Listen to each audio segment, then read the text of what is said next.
Sejak lahir, aku hanya mengenal dunia dalam gelap.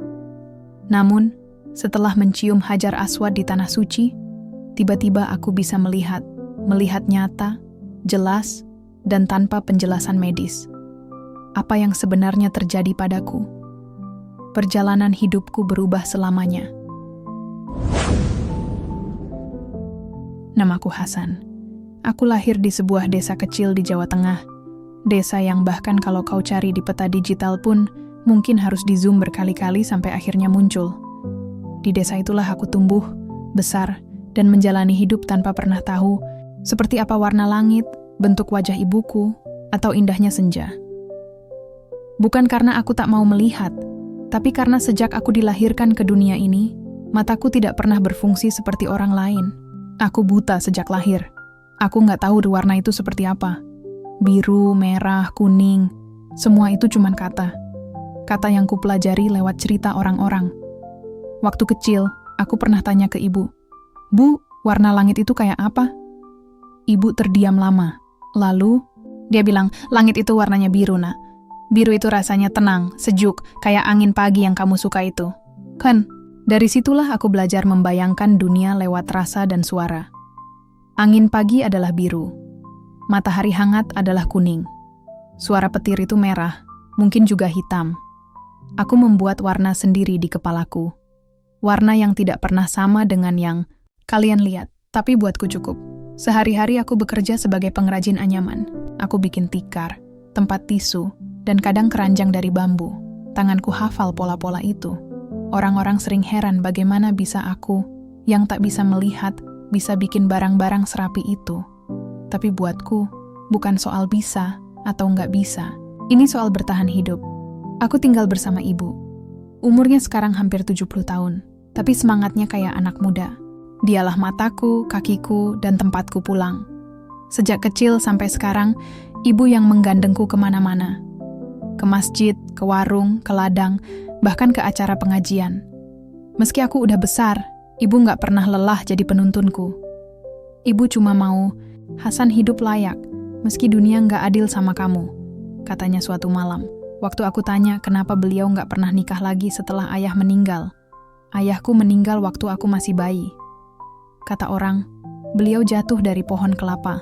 Aku nggak pernah ingat wajahnya, tapi aku sering mimpi sedang digendong seorang lelaki yang baunya mirip bau tubuhku sendiri. Mungkin itu ayah." Entahlah, hidup kami nggak bisa dibilang mudah. Kadang dapur cuman ngebul sekali sehari. Tapi ibu selalu bilang, "Jangan lihat isi piring, Hasan. Lihat siapa yang ngasih rezeki. Kami hidup pas-pasan, tapi aku nggak pernah merasa kekurangan. Aku bahagia, dengan caraku sendiri." Di sela-sela kesibukan menganyam, aku sering duduk di serambi rumah, mendengarkan suara hujan, kicauan burung, atau suara anak-anak desa bermain. Itu hiburan buatku. Dan setiap malam, sebelum tidur, aku selalu menyempatkan diri untuk sujud lama-lama. Dalam sujud itu, aku curhat pada Allah. "Ya Allah, Engkau sudah tahu bagaimana hidupku. Aku nggak pernah bisa melihat, tapi aku yakin Engkau punya alasan. Tapi jika suatu hari Engkau izinkan aku menyentuh Ka'bah. Dan jika Engkau ridho, biarkan mataku melihat meski cuma 1 kali. Sekali saja." Itulah doa yang hampir setiap malam aku bisikkan. Doa yang kusebut pelan-pelan di ujung sujud. Kadang sambil menangis, kadang sambil ketiduran. Orang-orang bilang aku terlalu berharap. Bahkan ada tetangga yang nyeletuk, "Hasan itu, kasihan ya, impiannya mau haji." Tapi kan, ya tahu dirilah, orang buta, miskin pula. Aku dengar itu. Semua ejekan itu masuk ke telinga, tapi aku simpan dalam dada. Bukan buat disimpan sebagai dendam, tapi biar jadi penyemangat. Aku nggak butuh kasihan, aku butuh kesempatan. Mimpi ke Tanah Suci itu bukan mimpi yang muncul tiba-tiba. Sejak kecil aku sudah sering dengar kisah Ka'bah dari radio dan pengajian. Suara orang tawaf, gema adzan di Masjidil Haram, lantunan doa-doa saat wukuf, semua itu seakan menari-nari di telingaku dan membekas dalam hati. Aku sering membayangkan diriku ada di sana, menyentuh dinding Ka'bah. Berjalan pelan sambil menggenggam tangan ibu, mencium Hajar Aswad seperti kisah-kisah ulama yang sering kudengar. Tapi di saat yang sama, aku sadar diri. Ongkos haji bukan ratusan ribu, dan aku cuma penjual anyaman yang sehari paling laku 3 atau 4 barang. Tapi ya, itu tadi. Mimpi nggak pernah salah. Yang salah itu kalau kita berhenti bermimpi. Ibu tahu betul keinginan terbesarku itu. Kadang aku dengar ibu juga menangis saat tahajud, menyebut namaku. Memohon agar aku bisa ke Baitullah.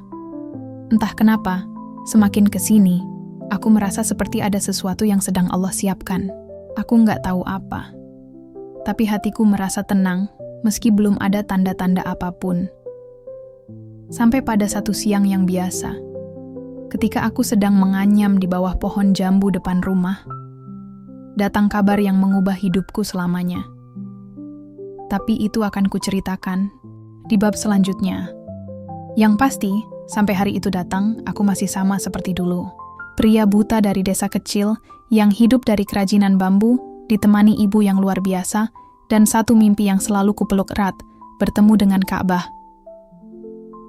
Sejak kecil aku belajar satu hal dari ibu. Jika hidup tak memberi jalan, mintalah pada pemilik kehidupan. Dan caranya? Sujud. Aku nggak pernah benar-benar tahu bagaimana rupa sajadahku. Tapi aku tahu betul teksturnya. Ada pola kasar di bagian ujung, lembut di tengah, dan sedikit sobek di sudut kiri bawah, sajadah yang sudah menemaniku bertahun-tahun. Di atas sajadah itu aku bersimpuh, setiap malam, setiap hening, setiap luka yang tak bisa kuceritakan pada siapa-siapa. Sujud bagiku bukan sekadar gerakan. Di sanalah tempatku menangis, mengadu, dan bermimpi. Ya Allah, bisikku pelan malam itu. Kalau Engkau berkenan, izinkan hamba-Mu ini mencium Ka'bah, menyentuh Hajar Aswad, meski sekali, meski hanya sebentar. Kalaupun tidak, biarlah Engkau simpan untukku di surga nanti. Aku tahu, mungkin doa ini terdengar nekat, tapi aku tidak pernah berhenti berharap.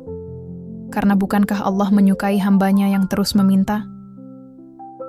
Pernah satu malam, ibu duduk di sampingku seusai aku selesai salat tahajud. Ia menepuk-nepuk punggungku, lalu berkata, "Doamu itu besar, Hasan. Tapi ibu percaya, kalau Allah sudah berkehendak, tak ada yang tak mungkin." Aku menoleh ke arah suaranya. "Bu, Hasan ini siapa? Kok berani-beraninya minta ke Baitullah?" "Hasan, ini anak ibu yang hatinya lebih terang dari banyak orang yang bisa melihat," katanya sambil tersenyum. Justru karena Hasan buta, Allah akan tunjukkan cahaya yang lebih terang, lebih indah. Perkataan ibu itu menggema lama di dalam kepalaku. Dan anehnya, semenjak malam itu, doa-doaku terasa berbeda. Ada semacam harapan yang lebih hidup. Seolah langit sedang mendengar dengan lebih dekat. Beberapa hari setelah itu, pagi datang seperti biasa. Matahari hangat menari di kulit, burung-burung ramai berkicau di pohon mangga belakang rumah. Aku duduk di depan rumah, anyaman bambu di tangan, ketika tiba-tiba ada suara sepeda motor berhenti di depan gerbang kecil rumah kami. "Ibu Hasan ada?" tanya suara laki-laki yang asing. Ibu keluar dari dapur. "Ada, Mas. Ini rumah kami. Ada perlu apa ya?" "Maaf, Bu. Saya dari Yayasan Haji Duafa. Beberapa hari lalu kami dapat kiriman data dari Ustaz Mujib. Katanya ada janda tua dan anak buta di desa sini yang ingin sekali ke Tanah Suci." Aku yang duduk di dalam rumah langsung berdiri. Hatiku berdegup kencang. Yayasan kami membuka program hadiah umrah dan haji untuk orang-orang terpilih. Dan alhamdulillah, nama ibu dan Mas Hasan masuk dalam daftar. Hening ibu memegangi dadanya. "Maaf, Mas. Ini maksudnya serius?" "Serius, Bu. Semua biaya ditanggung. Tiket, paspor, perlengkapan. Semua. Kami hanya perlu ibu dan Mas Hasan mengisi formulir dan tes kesehatan." Aku mendekat, pelan-pelan, seolah masih takut itu cuma mimpi. "Mas," suaraku serak. "Ini bukan candaan, kan?" "Insya Allah tidak, Pak Hasan," jawab lelaki itu sambil tersenyum. Allah yang kasih jalan ini. Saat itu aku menangis. Tangis yang lama ku pendam. Bukan hanya karena akhirnya ada jalan ke tanah suci, tapi karena aku sadar doaku selama ini tidak pernah sia-sia. Hari-hari setelah itu berjalan cepat. Aku dan ibu dibantu tetangga mengurus berbagai keperluan. Orang-orang mulai ramai datang ke rumah, mengucapkan selamat. Bahkan ada yang tiba-tiba minta maaf karena dulu pernah meremehkanku. Maaf ya San, dulu aku pernah bilang, kamu gak mungkin bisa haji. Ternyata aku yang salah. Aku hanya tersenyum. Aku tidak pernah menyimpan dendam. Dunia ini sudah cukup sempit kalau hati juga ikut disempitkan. Salah satu yang paling rajin datang ke rumah kami adalah Pak Haris, seorang guru ngaji yang juga relawan yayasan. Beliau sering membantu membacakan buku manasik, membimbing aku agar bisa hafal urutan ibadah. Hasan, katanya suatu sore, saat kamu di depan Ka'bah nanti, jangan cuma minta penglihatan. Minta Allah beri penglihatan yang menuntunmu ke jalan lurus. Karena banyak orang yang bisa melihat, tapi malah tersesat. Kalimat itu menusuk, dan aku tahu benar adanya. Aku mulai rajin latihan berjalan dengan tongkat kecil, membiasakan diri untuk memahami arah dan suara. Aku tahu haji bukan perjalanan biasa. Ini ibadah berat. Tapi aku yakin kalau aku jalani dengan hati, Allah akan tuntun langkahku. Dan di tengah semua persiapan itu, Ibu selalu ada, menuntunku, menyemangatiku. Dan di setiap malamnya aku tahu beliau juga masih bersujud, masih menangis, memohon yang terbaik untukku.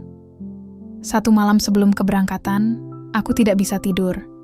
Aku duduk di serambi rumah, tangan memegang sajadah, kepala menunduk. Ya Allah, besok hambamu ini akan menuju rumahmu. Aku takut, ya Allah. Aku ini siapa? Apa pantas datang ke rumah sucimu dengan segala keterbatasan? Air mataku mengalir tanpa bisa dicegah. Tapi aku juga rindu, ya Allah. Rindu yang sudah lama ku pendam. Izinkan aku datang sebagai tamumu. Izinkan aku mencium Hajar Aswad, menggenggam Ka'bah, dan merasakan cintamu. Aku tidak tahu apa yang menungguku di tanah suci. Tapi malam itu, dalam doa yang panjang dan penuh harap aku merasa sudah separuh jalan menuju cahaya. Aku selalu membayangkan suara pesawat itu seperti apa.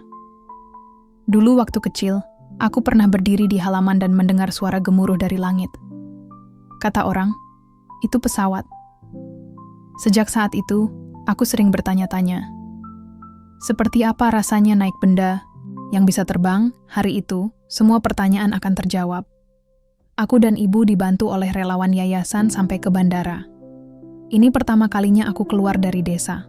Aku bisa merasakan suasana bandara yang sibuk, langkah kaki yang tergesa-gesa, suara pengumuman yang menggema, dan aroma kopi dari kafe yang katanya terkenal mahal itu. Tapi bukan itu yang membuatku gugup. Yang membuat jantungku berdebar kencang adalah kenyataan bahwa aku benar-benar akan ke Mekah, tempat yang selama ini hanya ada di dalam doaku.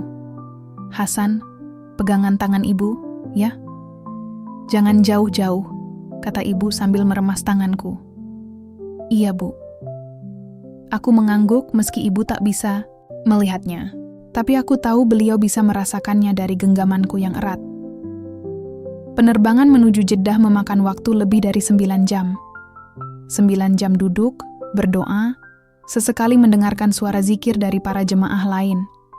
Di sebelahku duduk Pak Haris, guru ngaji sekaligus pembimbing haji kami. Hasan, katanya di tengah penerbangan, kalau sudah sampai Madinah nanti, rasakan tiap detik. Hirup udara Masjid Nabawi dalam-dalam. Nggak semua orang punya kesempatan ke sana. Aku mengangguk pelan.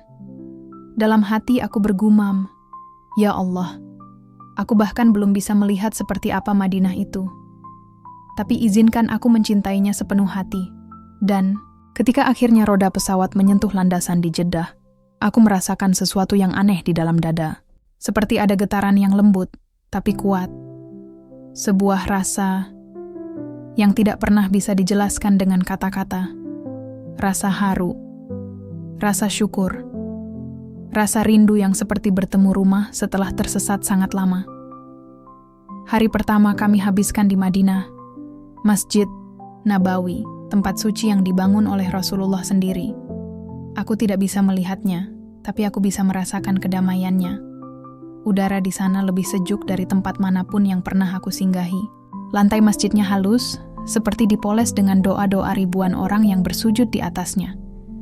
Aku bersujud di sana, lama, sangat lama, dan aku menangis. Rasulullah, aku ini bukan siapa-siapa, tapi aku datang dari jauh, dari pelosok desa, membawa rindu dan cinta yang tak bisa kulihat dengan mata, tapi kurasakan dengan hati. Tangisku tak terbendung. Ibu memelukku dari samping, tak berkata apa-apa, tapi aku tahu, ia pun sedang menangis. Kami menginap 3 hari di Madinah sebelum berangkat ke Mekah untuk umrah. Selama itu, aku belajar lebih dalam tentang rukun haji, tata cara tawaf, sa'i, wukuf, dan lain-lain. Setiap malam, aku mengulang-ulang niat, membayangkan rute dan langkah-langkah, dengan bantuan suara dan instruksi dari Pak Haris. Yang paling aku tunggu adalah saat menyentuh Ka'bah. Aku tidak tahu bagaimana rasanya, tapi aku tahu itu akan jadi momen yang mengubah segalanya. Hari keberangkatan ke Mekkah tiba. Kami berangkat malam hari, setelah mengambil miqat di Bir Ali. Aku memakai ihram untuk pertama kalinya. 2 helai kain putih polos. Aku merasa seolah semua identitas dunia lepas. Tidak ada si miskin atau si kaya.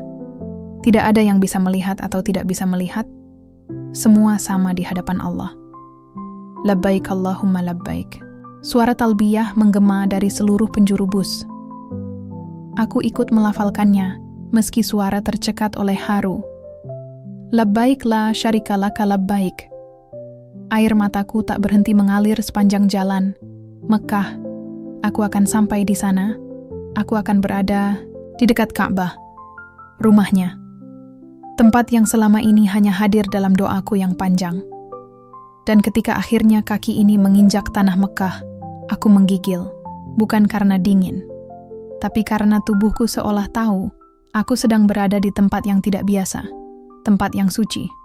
Pak Haris menggandeng tanganku, membisikkan, "Hasan, ini Masjidil Haram. Kita akan masuk dari pintu King Fahd. Siap?" Aku mengangguk. Langkah demi langkah kami ambil perlahan. Suara gemuruh zikir dan doa terdengar semakin keras. Dan saat Pak Haris membisikkan, "Itu Ka'bah, di depan kita sekarang," kakiku lemas. Aku tak bisa melihatnya, tapi aku bisa merasakannya. Getaran itu datang lagi, lebih kuat dari sebelumnya. Seperti ada yang memelukku dari jauh mengatakan, "Selamat datang, wahai tamuku." Aku berdiri kaku, bibirku gemetar, air mata tak henti menetes. Dan di dalam hati aku berkata lirih, "Ya Allah, aku datang." Suara, zikir, tangis, dan lantunan doa dari ribuan jemaah mengalun seperti nyanyian surgawi. Meski aku tidak bisa melihat mereka, aku bisa merasakan kehadiran mereka. Semua datang dari berbagai penjuru dunia, dengan satu tujuan, mendekat pada Allah. Saat Pak Haris membisikkan bahwa kami sudah sangat dekat dengan Ka'bah, lututku nyaris tak sanggup menopang tubuhku. Aku menengadahkan kepala ke langit, atau ke arah yang kupikir itu langit, dan menarik napas panjang. "Ayo Hasan, kita mulai tawaf," kata Pak Haris lembut. Aku menggandeng lengannya, sementara ibu ada di sampingku. Suara langkah kaki ribuan orang membaur dengan detak jantungku yang makin cepat.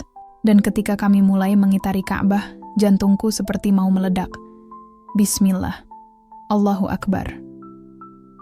Gumamku, mengikuti arahan Pak Haris. Langkah demi langkah, aku bayangkan Ka'bah berdiri tegak, gagah, dan agung. Aku bayangkan kain hitamnya, yang disebut kiswah, yang terjuntai megah dengan kaligrafi emas. Aku bayangkan lampu-lampu di langit-langit Masjidil Haram dan cahaya lembut yang memancar dari rumah Allah itu. Tapi sejujurnya, yang paling kurasakan adalah haru. Setiap kali aku melangkah, yang terbayang adalah seluruh hidupku. Masa kecilku, yang gelap, hinaan orang-orang, ejekan buta, yang menjadi panggilan sehari-hari. Lalu wajah ibu yang tak pernah lelah menggendongku ke mushola, menyuapiku makan, membacakan ayat demi ayat Al-Quran meski aku tak bisa melihat huruf-hurufnya. Ibu, aku memanggil lirih. Ibu meremas tanganku pelan. Iya nak, aku ingin tinggal di sini selamanya. Aku tahu itu mustahil, tapi disinilah aku merasa utuh. Tawaf selesai, kami menuju Bukit Syafa untuk sa'i. Aku berjalan dengan langkah pelan. Pak Haris tetap menggandeng tanganku. Tapi kali ini aku ingin lebih banyak menggunakan pendengaranku. Di setiap titik, aku mendengarkan dengan saksama. Ada yang berdoa dalam bahasa Arab, ada yang menangis dalam bahasa Urdu, ada pula yang melantunkan ayat dalam bahasa Indonesia. Tapi semua doa terdengar seperti satu bahasa. Bahasa cinta dan pengharapan. Saat kami sampai di Marwah, ibu berhenti. Ia memelukku tiba-tiba. Tangisnya pecah. Hasan, kamu ingat waktu kecil kamu pernah bilang, Bu, suatu hari aku mau ke Ka'bah. Sekarang kamu sudah di sini, nak. Di tempat yang kamu doakan dulu. Tangisku tak bisa ditahan lagi. Aku peluk ibu erat-erat. Hanya Allah yang tahu seberapa banyak air mata yang telah jatuh di antara pelataran Masjidil Haram itu. Beberapa hari berlalu, kami mulai mempersiapkan diri untuk wukuf di Arafah. Tapi sebelum itu, Pak Haris memberiku kabar yang membuat tubuhku gemetar. Hasan, ada jemaah dari Indonesia yang akan bantu kamu menyentuh Hajar Aswad. Aku terdiam. Jantungku seakan berhenti berdetak. Hajar Aswad? Tanyaku tak percaya. Iya, batu hitam itu, yang dulu dicium oleh Nabi Muhammad. Kamu akan dibantu mendekatinya. Dadaku sesak. Bahkan hanya mendengarnya saja aku sudah menangis. Pak Haris, aku ini siapa? Sampai Allah izinkan aku menyentuhnya? Pak Haris menepuk pundakku pelan. Kamu adalah hambanya yang Allah cintai. Kadang, mata kita yang buta justru membuat hati kita lebih terang. Kalimat itu menancap kuat dalam benakku. Hari itu tiba. Aku mengenakan ihram dengan sangat hati-hati. Ibu membantuku merapikannya. Wajah beliau tampak tegang, namun matanya berbinar. Kami berdoa lama sebelum berangkat ke Masjidil Haram. Dengan pengawalan petugas dan bantuan relawan dari rombongan haji, aku dibawa mendekat ke sisi Ka'bah. Suara-suara mulai menghilang. Yang ada hanya degupan jantung dan desir napas. Hasan, ini sudah dekat. Sedikit lagi, kata seseorang di sebelahku. Tanganku gemetar. Aku ulurkan ke depan. Dan kulitku menyentuh sesuatu yang dingin, kasar, tapi penuh dengan aura yang tak bisa dijelaskan. Inilah dia, Hajar Aswad. Aku cium batu itu dengan penuh cinta. Tanpa suara, tanpa kata-kata. Hanya air mata yang berbicara. Dalam hati aku berkata, Ya Allah, aku bersaksi, batu ini pernah disentuh nabimu. Batu ini pernah menjadi saksi atas cinta umatmu. Dan hari ini engkau izinkan aku menyentuhnya juga. Saat itulah, ada yang aneh terjadi, seperti ada kilatan. Tidak seperti cahaya biasa, karena aku belum pernah tahu cahaya seperti apa. Tapi ini, seperti kilatan di dalam kepala, hangat, melingkupi seluruh tubuhku.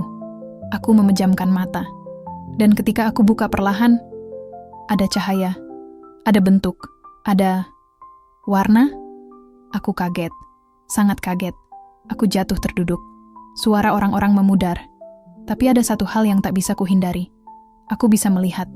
Aku tak tahu harus berkata apa. Semua terasa seperti mimpi.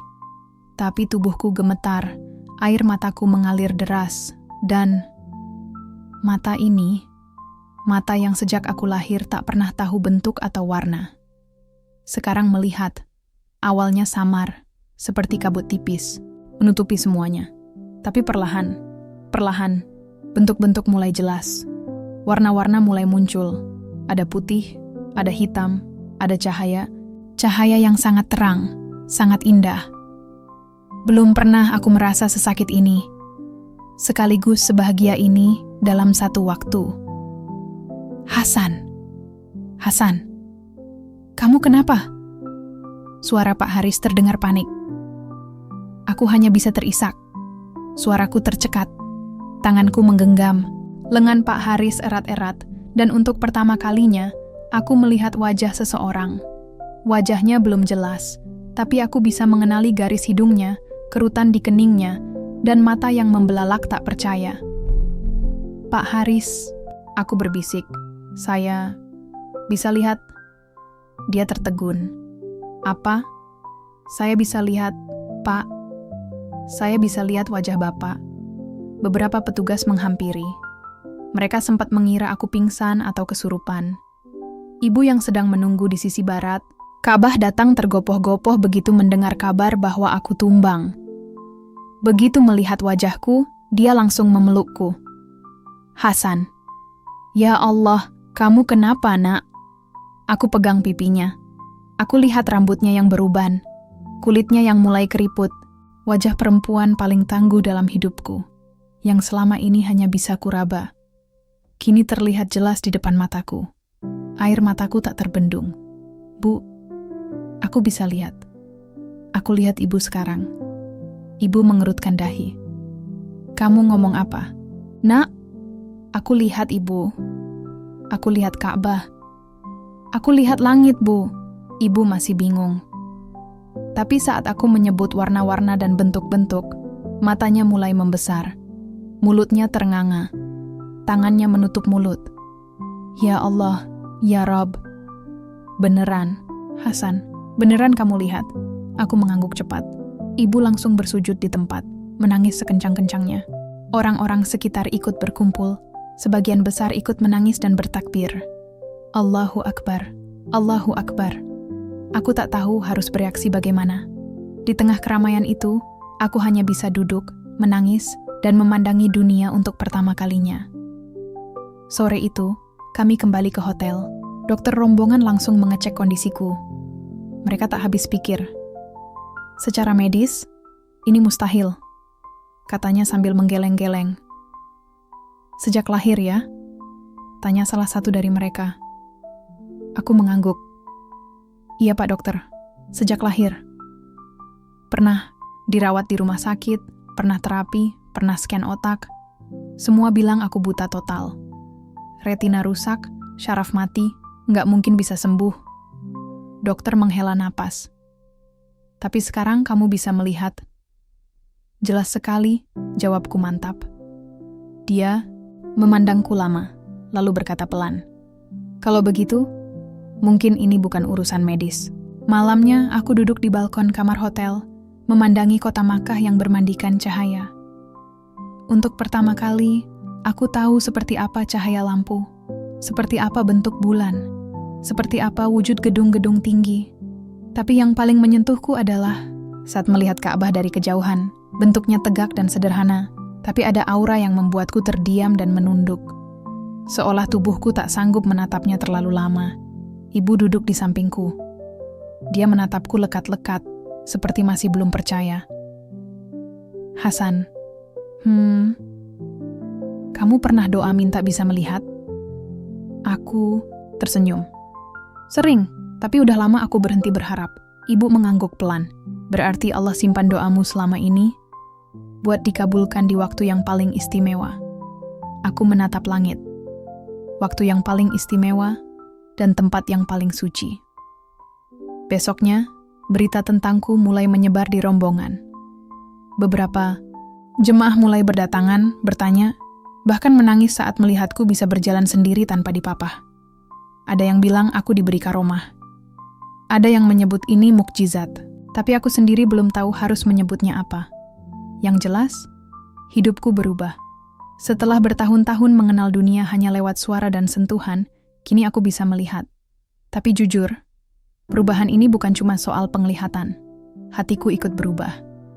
Dulu, aku merasa hina, merasa tak berguna. Tapi sekarang aku merasa dicintai Allah. Dipilihnya untuk menerima sesuatu yang tak dimiliki semua orang. Aku pun mulai merasa takut. Takut jika ini semua cuma sementara. Takut kalau ini hanya ujian. Takut kalau aku tak bisa menjaga hati setelah diberi nikmat besar ini. Malam itu, aku menangis dalam sujud. Lama sekali, ya Allah, hamba-Mu ini tak layak menerima cahaya ini. Tapi jika Engkau sudah memberikannya, maka tuntunlah hamba agar tidak menyalahgunakan nikmat-Mu. Jangan biarkan aku sombong, jangan biarkan aku lupa. Jadikan mata ini bukan hanya bisa melihat, tapi bisa membawa cahaya untuk orang lain. Mas Hasan, boleh sebentar? Ini dari TV nasional. Aku mengangguk pelan, meski hati agak berat. Sejak kabar soal aku bisa melihat menyebar ke media sosial, hotel tempat kami menginap jadi semacam pusat ziarah dadakan. Wartawan datang silih berganti. Ada yang niatnya tulus ingin mengabarkan. Ada juga yang terlihat cuma ingin konten viral. Awalnya, aku menolak diwawancarai. Tapi karena terus didesak dan diminta oleh ketua rombongan, akhirnya aku mengalah. Sinar lampu kamera menyilaukan. Ironis ya, dulu aku tak pernah peduli dengan cahaya. Sekarang, malah rasanya terlalu terang. Mas Hasan, sebelumnya nggak bisa melihat sama sekali, ya? Aku mengangguk. Dari lahir, didiagnosa buta total. Kapan pertama kali Mas merasa bisa melihat? Ketika mencium Hajar Aswad. Rasanya seperti ada cahaya yang menyentuh seluruh tubuh. Setelah itu, pandangan mulai terang. Menurut Mas, ini mukjizat? Aku terdiam sejenak. Kalau saya bilang ini mukjizat, saya takut. Salah. Tapi yang jelas, saya tahu ini bukan karena saya hebat atau suci. Saya cuman orang biasa yang mungkin terlalu sering merasa hina. Mungkin Allah ingin saya tahu bahwa saya dilihatnya. Suasana hening sebentar. Lalu tepuk tangan kecil dari kru terdengar. Wawancara ditutup. Tapi hatiku masih berat. Aku masuk kamar, duduk memeluk lutut. Ibu menghampiri, menepuk pundakku lembut. Capek, Nak. Aku hanya mengangguk. Maafin Ibu, ya. Ibu juga bingung harus bagaimana. Tapi semua orang kayaknya ingin tahu keajaiban ini. Bu, suaraku parau. Apa aku jadi sombong ya? Ibu menatapku dalam-dalam. Apa kamu merasa lebih baik dari orang lain sekarang? Aku menggeleng cepat. Justru aku merasa lebih takut. Takut aku berubah. Takut aku menyakiti teman-temanku yang masih buta. Mereka nggak dapat mukjizat ini. Kenapa cuma aku? Ibu memelukku erat. Karena mungkin Allah mau kamu jadi mata untuk mereka. Bukan sekadar mata kepala, tapi mata hati. Keesokan harinya, kami kembali ke Masjidil Haram untuk thawaf sunnah. Aku berjalan pelan, mendampingi seorang pemuda buta dari rombongan kami. Namanya Dani. Umurnya 2 tahun lebih muda dariku. Selama ini, kami sering berbagi cerita sebagai sesama tunanetra. Dulu, aku selalu bilang ke Dani, kita ini hebat, meski nggak bisa lihat. Tapi sekarang, aku merasa seperti pengkhianat. Aku bisa lihat, dia masih tidak. Di tengah tawaf, Dani berkata, pelan, Mas Hasan, gimana rasanya bisa lihat Ka'bah? Aku tercekat. Aku tahu dia tulus bertanya, tapi pertanyaan itu menusuk dalam. Indah, Dani. Tapi lebih indah waktu aku masih sama kayak kamu. Dia tertawa pelan. Mas Hasan, jangan gitu dong. Aku menahan tangis. Serius? Dulu kita sama-sama meraba dunia pakai hati. Sekarang, aku takut mataku malah menutupi hatiku sendiri. Usai tawaf, aku duduk sebentar di depan Ka'bah. Pandanganku menelusuri tiap sisi bangunan suci itu. Tapi, semakin sering kulihat, semakin aku merasa kerdil. Aku mulai bertanya-tanya, kenapa Allah beri aku nikmat ini? Apa yang harus aku lakukan? Di saat merenung, seseorang menepuk pundakku. Seorang pria paruh baya, memakai baju koko putih dan sorban. Wajahnya tenang, suaranya lembut. Anta Hasan? Tanyanya dalam bahasa Arab yang dicampur sedikit logat Indonesia. Aku mengangguk. Saya, Ustaz dari Indonesia. Saya dengar kisahmu. Boleh bicara sebentar? Kami duduk di sisi halaman masjid. Hasan, kamu tahu kenapa Allah kadang kasih nikmat besar ke satu orang? Aku menggeleng, bukan karena dia lebih mulia, Tapi karena Allah ingin lewat dia, banyak orang sadar, kamu sekarang bukan hanya orang yang bisa melihat. Kamu adalah cermin untuk ribuan orang. Aku menarik napas dalam. Tapi saya takut, Ustaz. Saya takut salah melangkah.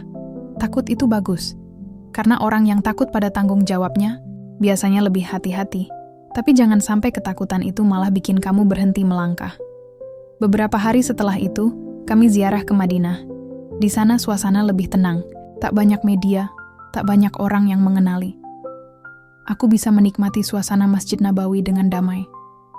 Aku duduk lama di Raudhah, tempat yang dipercaya sebagai taman surga. Di tempat itu, aku berdoa dalam hati. Ya Allah, jika pandangan ini adalah amanah, maka tuntunlah aku agar bisa melihat dengan hati. Jangan biarkan aku terbuai dengan mata dunia. Jadikan aku alatmu untuk menunjukkan cahaya, bukan hanya untukku, tapi untuk orang lain. Tangisku kembali pecah. Kali ini, bukan karena terharu bisa melihat, tapi karena sadar bahwa bisa melihat bukan akhir dari penderitaan, tapi awal dari ujian yang lebih berat.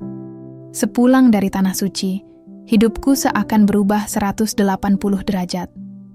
Belum sempat aku benar-benar menata hati dan pikiran. Bandara sudah dipenuhi wartawan, orang-orang yang ingin menyalamiku, memelukku, bahkan ada yang minta didoakan.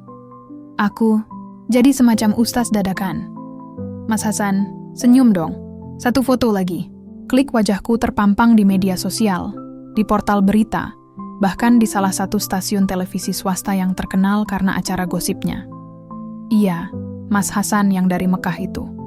Yang bisa lihat setelah cium Hajar Aswad. Mukjizat, kataku dalam hati. Ya Allah, aku cuman manusia biasa. Awalnya aku mencoba sabar. Aku pikir, mungkin ini cara Allah untuk memperluas kebaikan. Tapi lama-lama, suasananya makin aneh. Aku diundang ke banyak acara. Dari kajian sampai talk show. Ada yang tulus, tapi banyak yang terasa memanfaatkan. Salah satu stasiun TV besar bahkan mengonsep program khusus bertajuk Mata Hati Hasan, aneh. Aku bahkan belum tahu siapa aku sekarang. Yang lebih menyakitkan adalah perubahan cara orang memandangku. Teman-teman lamaku yang dulu sering menemani hari-hari gelapku, kini menjauh. Mereka bilang aku berubah. Dan mungkin, aku memang berubah. Satu malam, aku duduk sendiri di teras rumah. Angin malam menyapu pelan, tapi pikiranku bergemuruh. Ibu duduk di sampingku, membawakan teh hangat. Masih banyak undangan besok? Tanya beliau pelan. Aku mengangguk. Ada 2. Satu di radio, satu lagi ke pesantren. Ibu menatapku, lalu tersenyum tipis. Kamu capek? Ya nak, aku diam. Kadang ibu kangen Hasan yang dulu. Yang selalu tanya, Bu, ini warna apa? Atau, Bu, suara itu suara burung apa? Hasan yang polos, dan penuh rasa ingin tahu. Kalimat itu menusuk. Aku menunduk. Air mata yang kutahan sejak tadi tumpah pelan. Bu, aku juga kangen sama diriku yang dulu. Beberapa hari kemudian, aku menerima undangan ke sebuah seminar nasional. Disiapkan mewah, panggung besar, dan aku dijadikan bintang utama.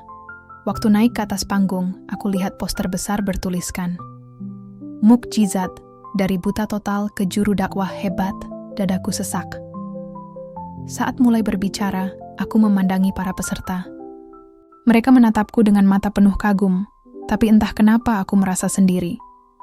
Ada suara kecil di dalam hati yang berkata, "Apa kamu masih jadi Hasan yang dulu?" Aku mulai bicara. Assalamualaikum warahmatullahi wabarakatuh. Suara mikrofon menggema. Orang-orang mulai tenang. Saya berdiri di sini bukan karena saya orang suci. Saya berdiri di sini karena kalian melihat saya seolah saya istimewa, Henning. Tapi jujur, saya ingin jujur pada kalian semua. Saya takut. Beberapa orang mulai saling menoleh. Aku lanjutkan. Saya takut. Saya berubah. Takut karena saya merasa semua yang dulu saya pegang, sekarang mulai hilang. Dulu, saya hidup dalam kegelapan tapi punya banyak cahaya di hati. Sekarang saya hidup dalam terang, tapi merasa gelap. Suara gemuruh kecil mulai terdengar. Tapi aku tak peduli. Keajaiban yang saya alami bukan tiket masuk surga. Justru itu ujian. Karena saya tahu Allah sedang menguji apakah saya bisa tetap rendah hati atau tidak. Apakah saya akan tetap mengandalkan hati atau mulai terbuai oleh pujian manusia. Sepulang dari seminar itu, aku tidak langsung pulang ke rumah. Aku naik angkot, lalu jalan kaki menyusuri gang kecil tempat aku dulu tinggal. Aku berhenti di depan sebuah rumah sederhana. Rumah milik Pak Jalil, tetanggaku yang juga tunanetra, dan dulu sering ngajari aku baca braille. Kudorong pintu pagar, perlahan. Suara khas tongkatnya terdengar dari dalam. "Assalamualaikum, Pak." "Waalaikumsalam, Hasan." Aku mendekat, memeluk beliau erat. "Pak, saya takut." Pak Jalil mengelus punggungku. "Takut kenapa, Le?" "Takut saya berubah jadi orang yang tidak lagi melihat dengan hati." Pak Jalil tersenyum. "Nak, dulu kamu sering bilang orang buta itu tetap bisa melihat selama hatinya terbuka." Aku mengangguk. "Sekarang kamu punya mata. Tapi jangan lupa, hatimu juga harus tetap melihat." Malam itu aku menatap cermin lama di kamarku. Cermin yang dulu tak pernah kugunakan. Sekarang aku bisa melihat bayanganku sendiri di sana. Tapi jujur, aku tidak benar-benar mengenal wajah yang kulihat. Aku bertanya pada diriku sendiri. Hasan yang bisa melihat ini, apa masih Hasan yang sama? Pagi itu, aku terbangun dengan hati yang berat. Teleponku bergetar non-stop, berisi pesan dan notifikasi dari semua aplikasi. Aku tahu, hari ini akan menjadi hari yang tidak mudah. Semalam, sebuah berita besar tersebar luas di internet dan media cetak.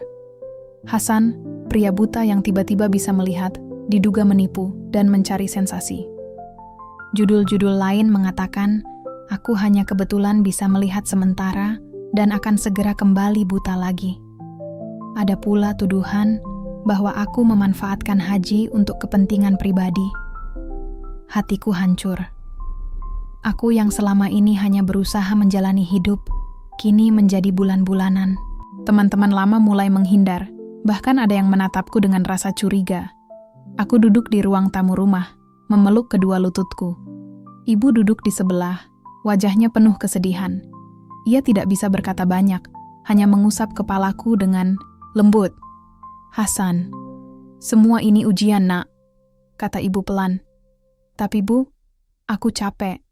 Capek dibenci, dicurigai, dan diperlakukan seperti penjahat," jawabku dengan suara serak.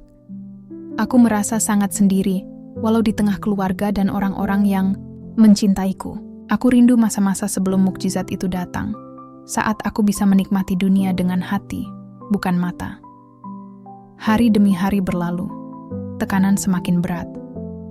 Aku diundang ke acara televisi, bukan sebagai tamu yang dihormati, tapi sebagai bahan perdebatan. Ada yang mempertanyakan keaslian penglihatanku, ada pula yang mengejek dan merendahkan. Satu malam, aku mendapat pesan singkat yang membuat jantungku serasa berhenti. "Kami tahu rahasiamu. Jangan sok suci, Hasan." Aku gemetar. Siapa yang mengirim pesan itu? Aku tidak tahu. Aku mulai takut keluar rumah. Ketika berjalan pun, aku merasa mata orang-orang penuh penilaian dan kepalsuan. Suatu hari, aku duduk sendiri di taman dekat rumah. Aku menarik napas panjang, mencoba menenangkan diri. Tiba-tiba, seorang anak kecil mendekat dan bertanya, "Pak, kenapa Bapak sedih?" Aku tersenyum lemah dan berkata, "Kadang hidup memang sulit, Nak." Anak itu menatapku penuh keheranan, lalu berkata, "Kalau Bapak mau, aku bisa jadi teman Bapak." Aku tersenyum, merasakan hangat yang lama hilang. Aku sadar, meski dunia menilai aku berbeda, ada cahaya kecil yang masih bisa kurasakan. Malam harinya, aku duduk berdoa lama di kamarku. Aku meminta petunjuk, kekuatan untuk melewati badai ini. Aku sadar, melihat dengan mata bukanlah segalanya. Melihat dengan hati yang ikhlas dan sabar adalah anugerah terbesar. Aku berjanji pada diri sendiri untuk tetap rendah hati, menjalani hidup sederhana, dan terus berusaha menjadi manusia yang lebih baik, apapun keadaan yang menimpa. Setelah badai yang mengguncang hidupku, perlahan aku mulai merangkak naik. Meski luka dan kecewa masih terasa, aku sadar Allah tidak pernah meninggalkan hambanya yang sabar dan berusaha.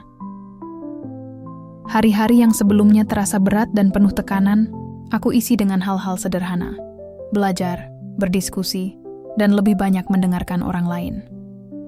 Aku mulai aktif kembali dalam kegiatan sosial, terutama membantu teman-teman penyandang tunanetra dan mereka yang mengalami kesulitan. Aku mendirikan sebuah komunitas kecil bernama Mata Hati, tempat berkumpul dan belajar bersama, tidak hanya soal penglihatan fisik, tapi juga penglihatan hati dan jiwa. Suatu sore, aku sedang mengajar anak-anak cara membaca Braille. Mereka begitu antusias membuatku merasa hidup kembali seperti dulu. Salah satu anak, namanya Lila, dengan polosnya berkata, "Pak Hasan, kami tidak peduli apakah Bapak bisa lihat atau tidak. Yang penting, Bapak teman kami." Kalimat itu membuat dadaku sesak. Aku tersenyum dan membalas, "Terima kasih, Nak. Kalian juga teman terbaikku." Selain komunitas, aku juga mulai menulis pengalaman dan perjuanganku di blog sederhana. Tak disangka, tulisan itu banyak dibaca dan mendapat respons positif. Banyak yang bilang, kisahku menginspirasi mereka untuk tetap berjuang walau dalam keterbatasan. Aku sadar, keajaiban yang Allah berikan bukan sekadar bisa melihat dunia secara fisik, tapi bagaimana aku bisa menggunakan karunia itu untuk kebaikan, membantu sesama, dan tetap rendah hati. Tentu saja perjalanan ini tidak mudah. Ada saat-saat aku masih merasa lelah dan ingin menyerah. Tapi setiap kali itu datang, aku ingat wajah ibu, teman-teman di komunitas, dan anak-anak yang menatapku penuh harapan. Di satu titik, aku mendapat undangan dari sebuah universitas untuk berbicara tentang perjalanan hidupku dan arti sebenarnya dari melihat. Aku berdiri di depan ratusan mahasiswa. Dengan suara yang mantap aku mulai. Melihat bukan hanya soal mata. Melihat adalah kemampuan hati untuk memahami, menerima, dan mencintai. Aku merasakan energi positif dari audiens. Mereka menyimak dengan serius, beberapa menitikkan air mata. Malam itu, aku pulang dengan hati penuh syukur. Aku tahu, aku belum sempurna, tapi aku sudah berjalan di jalan yang benar. Aku belajar bahwa penglihatan sejati adalah penglihatan hati, dan itu yang akan selalu kubawa sampai akhir hayat. Hari itu aku duduk di teras rumah, menghirup udara pagi yang segar. Sinar, mentari menerpa wajahku dengan hangat membuatku tersenyum. Aku menatap dunia dengan mata yang tak hanya bisa melihat, tapi juga merasakan kedalaman makna hidup. Perjalanan yang panjang sudah kulalui. Dari gelap yang penuh ketidakpastian, hingga terang yang penuh ujian dan pelajaran. Aku menyadari, melihat, itu bukan sekadar soal mata, tapi tentang hati yang terbuka dan jiwa yang ikhlas. Ibu datang membawa secangkir teh hangat, duduk di sampingku. Kami duduk diam, menikmati pagi bersama. Aku berkata, "Bu, aku bersyukur bisa sampai di titik ini. Semua yang terjadi, semua ujian, membuat aku lebih dekat dengan Allah dan dengan diriku sendiri." Ibu tersenyum, matanya berkaca-kaca. "Nak, Ibu bangga sama kamu. Kamu sudah jadi contoh bahwa iman dan kesabaran itu kekuatan sejati." Aku menoleh keluar, melihat anak-anak di komunitas Mata Hati yang sedang bermain dan belajar. Mereka adalah masa depan yang harus kuperjuangkan. Aku bertekad untuk terus membantu mereka, berbagi ilmu dan semangat. Aku juga tahu, cerita hidupku bukan hanya tentang aku sendiri, tapi tentang harapan untuk semua orang yang merasa terbatas, yang merasa gelap dalam hidupnya. Saat malam tiba, aku duduk kembali untuk menulis sebuah surat. Surat untuk diriku di masa lalu, saat aku masih buta dan penuh keraguan. "Hasan, jangan pernah berhenti bermimpi dan berdoa. Allah selalu mendengar, bahkan ketika kamu merasa paling sendirian." Kisah ini berakhir bukan karena segalanya sudah sempurna, tapi karena aku sudah belajar melihat hidup dengan cara yang benar, dengan hati yang penuh cahaya, sabar, dan penuh kasih sayang.